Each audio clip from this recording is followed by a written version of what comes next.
What's up, Bold Move Besties? Guess what I'm offering? Government contract coaching for small businesses. It is your opportunity to get the real, the relevant, and the way to do government contracting correctly with the federal, local, and state government.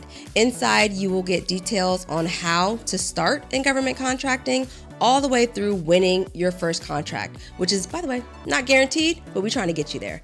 So if you're interested, please sign up in the link below, and I will catch you in the next cohort. Having a way to track pipeline opportunities is paramount. Also, I'll add to that, having a way to track your relationships, that is your potential partners, that is government contacts, is also important. The system for that is called a CRM, and that is a customer relationship management system. There are a lot out there. When there is an opportunity that aligns with whether it's a potential teaming partner or a government point of contact, if there's an opportunity that aligns with that, we have a means to see the match and know that that takes a higher priority in our queue of work.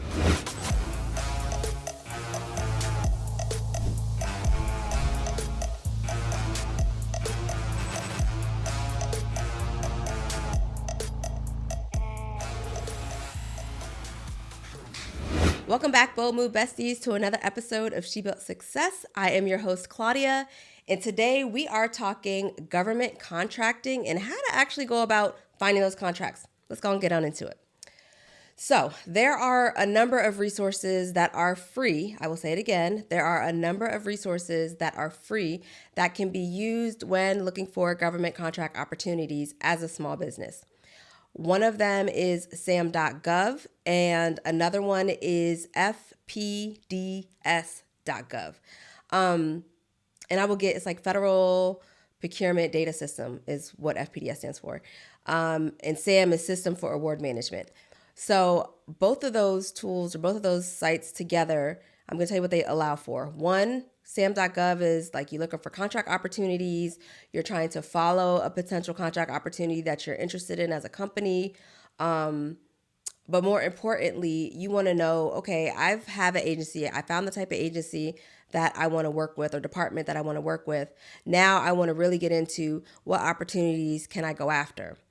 FPDS allows you to look at contracts that were awarded to other companies.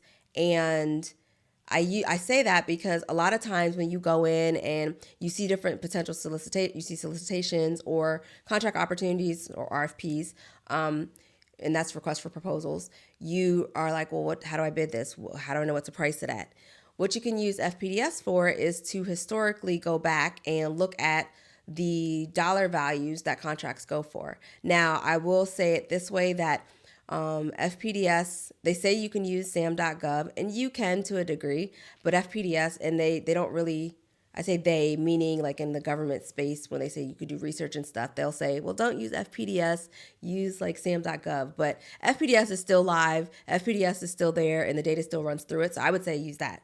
It kind of looks like, I'm going to date myself, but like a 1998 looking screen, like, and it's easily searchable, and you can look by vendor, so by other small businesses. You could just type in their name and find it. I will say the data is not normalized, which means if your company is ABC LLC, they might have you in there as ABC LLC, ABC, or if it's a longer name, something like that. If you're going to search for a vendor or a company, you just have to remember that. Or I could use like IBM, for example. They can be in there as IBM. They could be in there as International Business Machines. They could be in there as whatever their long name. I don't know if it's incorporated, I'm assuming. So you can see all of those variations. So just keep that in mind when you're looking. And I'm saying that because you can look at other vendors and see what they've bid on a particular contract and kind of get an idea of where you could potentially price your proposal. Now, that being stated, you're going to need a way to track all of this, right? A way to be able to know, hey, what opportunities am I going after? What opportunities are maybe more long-term, and you might not be ready to go after it, but down the line, you may want to go after that particular opportunity.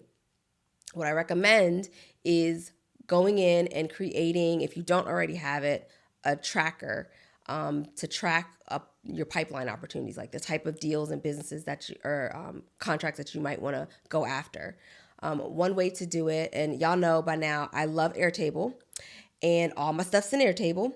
So is to use Airtable, a tool like Airtable or Google Sheets is like a probably a easy way as well. But a tool like Airtable to put in the contract opportunity, not only the number or the notice ID, but like when the bid is due by, what the agency is that is putting out said offer or opportunity.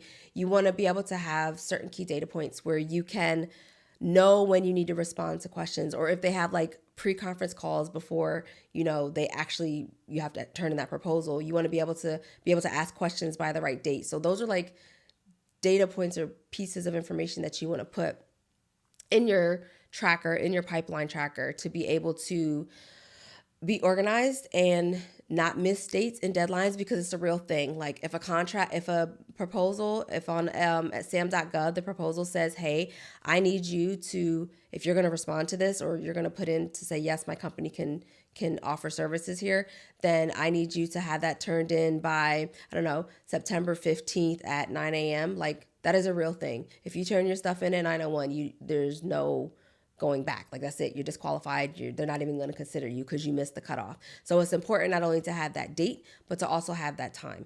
I'm saying from experience, I learned that the hard way one time. We were only capturing date. We were not capturing the hour nor the time zone. Time zones matter too. It is not always your time zone. So I've seen Eastern, I've seen Central, I've seen PDT. Like it really just, you have to be aware of that. So we missed it because we did not capture the time correctly. We had the date in there, but we didn't have the time. I think we might have thought it was our Eastern, and I don't remember what the delta of it was, but it was not Eastern time. It might have been some other time. So we missed it. That's all I'm trying to say. Or maybe it was Eastern and we thought it was something else. But I just remember we missed the time, and that sucked. And so that was a lesson learned on our end. And so we've updated our systems within Airtable to be able to capture things like that. But the other thing that's more important is SAM.gov, and I'm going to jump between SAM.gov and FPDS because they complement each other, but majority of how you're going to start filling up your pipeline is going to be based on SAM.gov.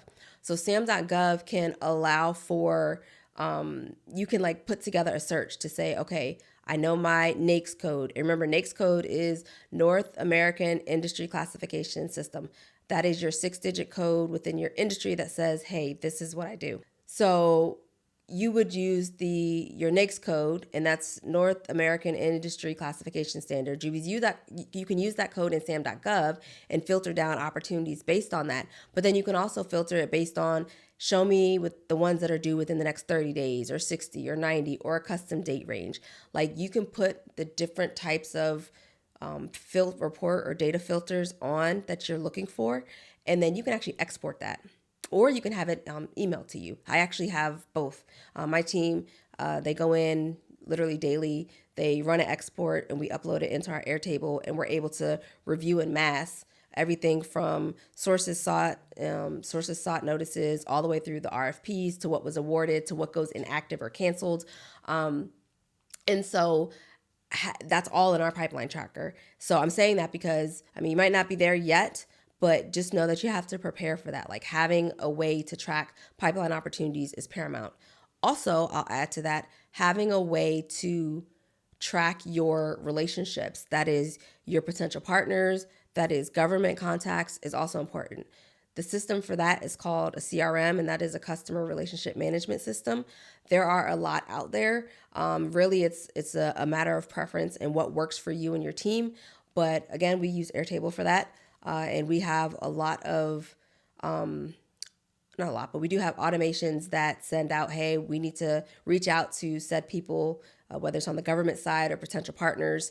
So we have means to track that, and the team gets different notifications based on where we are, not only in the relationship building process, but where we are if there's a potential contract that we're looking to go after. So, hey, we need to go reach out to said potential partner and have a conversation. And we track those conversations, we track those interactions, both from not only the discovery, so getting to know each other, but even if we're like on social, like for me myself, I do a lot of direct messages, a lot of one-on-ones in the direct messages. And so I'll capture, hey, I talked to so and so via DM on social, and this is what we talked about. And so that when my team goes back in and looks at the notes, we're like, okay, we're tracking this relationship, or we know this is an opportunity that we need to follow up on, or this particular note, is now leading us to a new opportunity that's coming, or an existing one that's about to expire, and we could potentially, take part in. And so tracking the interactions and how you're having those when you're having those conversations, the frequency of those conversations, all of that should be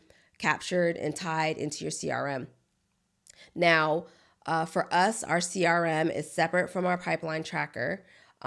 Where the overlap happens is when there is an opportunity. So we have another tab in Airtable where when there is an opportunity that aligns with whether it's a potential teaming partner or a government point of contact, if there's an opportunity that aligns with that, we have a means to see the match and know that that takes a higher priority in our queue of work that we're working on, or our queue of potential opportunities that we're working on. And so being able to have that view or that means or that way to capture the opportunity, capture the points of contact, capture those relationship development touch points is important, because otherwise you're going to be writing on a piece of paper. Half your team may know something, the other half may not. People may be duplicating each other. People may be completely missing stuff. You might miss deadlines. So I can't stress enough the importance of having those systems in place. So in FPDS, and I'm jumping back over to FPDS because there are, in the contract world, when a contract is awarded, sometimes they have what's called a base year, and then they have option years. So the base year says our period of performance, and that is a start date and an end date, is from, let's say, October 1 through June 30th, right? That is our period of performance for our base year. The government has if you got a base year contract that has like 4 option years, that means that first base year, you're good, you're golden, you got it. Those option years, which are just that, they're options, the government can choose to exercise that option year or not, are all, for the most part, questioned, right? So it's right before your option year is coming up. So I said it was, what did I just say, September 30 or October 1 through June 30th was that period of performance, that start and that end date. They say, okay, we're coming up on the end of your base year. Do we want to renew with you? That is how they exercise what's called an option year. Those option years also show up under your contract when you're looking at FPDS. So there's like a number that comes with it's like an award. It's called an award number that comes with your contract.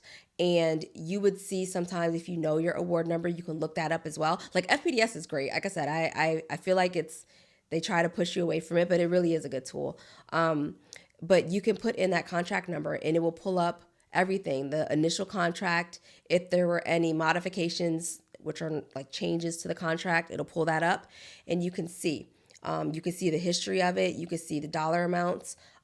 There's a lot of information in there that you can use to your advantage. Again, you can use it for market research. You can use it for vendor research or potential other small businesses or large companies that you could work with in that space, especially if you know which agencies you're trying to go after. So within FPDS, you can extract that information. Now, there is a means to export the data out of FPDS once you've, narrowed down what you're looking for. Please, you cannot export the entire system. That you can't do. I mean, you can create that's another technical thing, but there is a way to get data out, but you cannot extract all the data from the system. But you can extract what you've searched on in FPDS, and you can use that file and, again, do the analysis and the potential dollar amount number crunching or vendors, however you want to look at it. But the point being, you have access to it, and it's free. Now, I'll put a pin in that to say there are companies that offer software products or services where you pay an annual or a month-to-month fee to have this information given to you.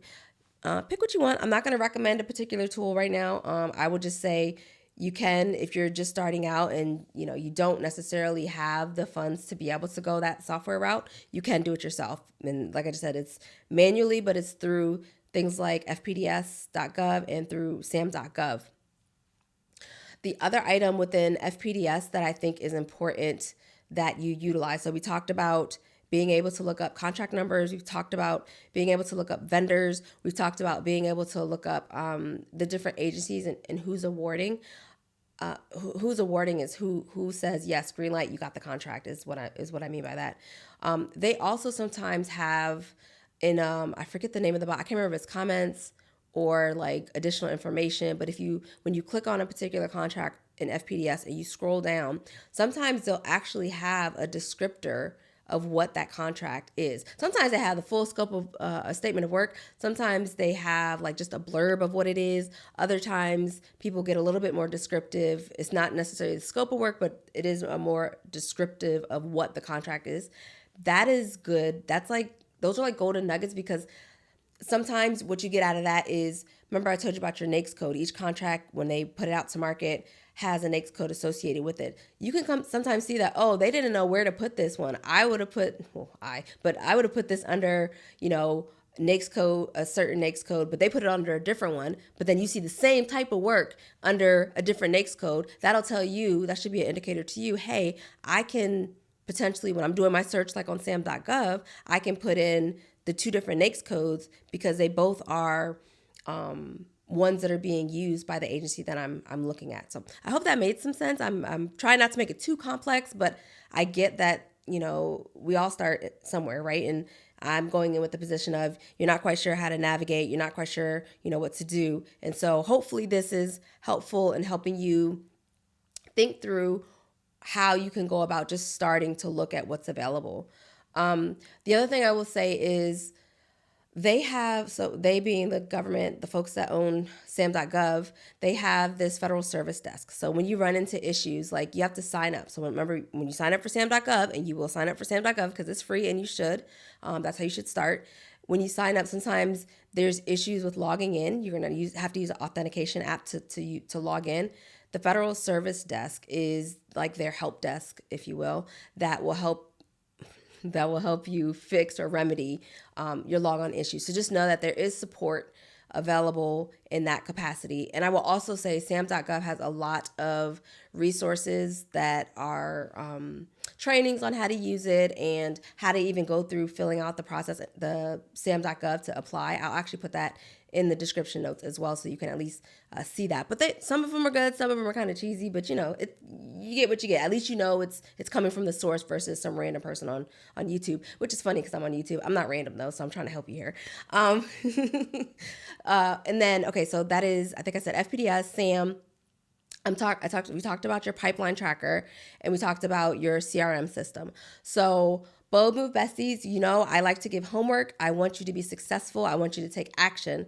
So I will say, if you haven't already, go ahead and sign up for SAM.gov, get your account, get started. And then check out FPDS just to, don't feel too overwhelmed. Just maybe look up, if your space, like I'll look up a keyword like for data, for instance, or if you want to look up, I would say visualization, but that's not y'all. If you want to look up something like finance or media, just do a little quick keyword search and see what it's like, see how you feel about it. And if you ever need help, I can always be a resource. Just reach out to me, DM me, hit me up on socials. I'm in all the things. I would love to be that resource for you. I think that, like I said, there's a lot of misconceptions with what government contracting is, and a lot of misses on the how. So the intent is to give you the how of how to do this. It's can be challenging if you're not a data person. I will say that, but try. You don't know until you try. Then you can hire us and we can do it for you. That's your other option. But I would say at least try and see what you get out of it. I strongly encourage, especially small businesses who are interested and established in their own right for what they have and are looking to get into government, to actually start somewhere. And I think SAM.gov, FPDS are good resources to get started in that space. So, Bold Move Besties, your homework is to go ahead and do those items. Make sure you register for SAM.gov. Make sure you check out FPDS.gov. And make sure you see how you're managing your opportunities, if you even have a system in place. Let me know. I will continue to be this resource for you, this beacon of light in government contracting, because it's real shady out here. Until next time, I'll catch you on the next episode of She Built Success. Bye.